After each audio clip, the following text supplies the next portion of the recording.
Hello everybody, in this tutorial I'll show you how to get Astronium and Astroneer. This is a good trade resource for the trade platform to get many other resources.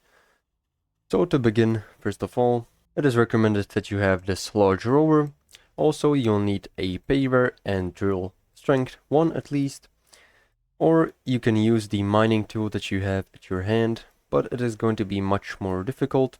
Also you'll need to have this drill mod 1 at least to mine the Astronium.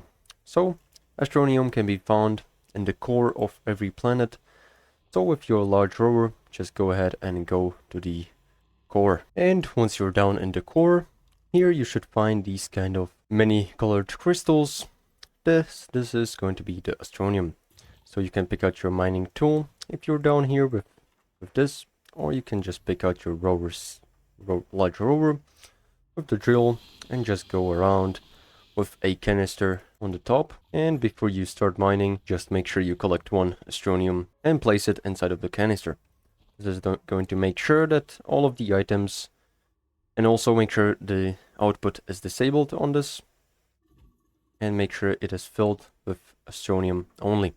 This is going to make sure that once you mine any Astronium, it is going to be placed automatically inside of the canister. So just go around the core, finding the Astronium, and mine it.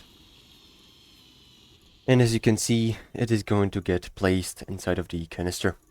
And once you're done, you can just go ahead and head back to your base, where you can trade it inside of the trade platform. So this is essentially all you need to know, how to get Astronium and Astroneer. Make sure to like and subscribe if you found this helpful, and see you in the next one.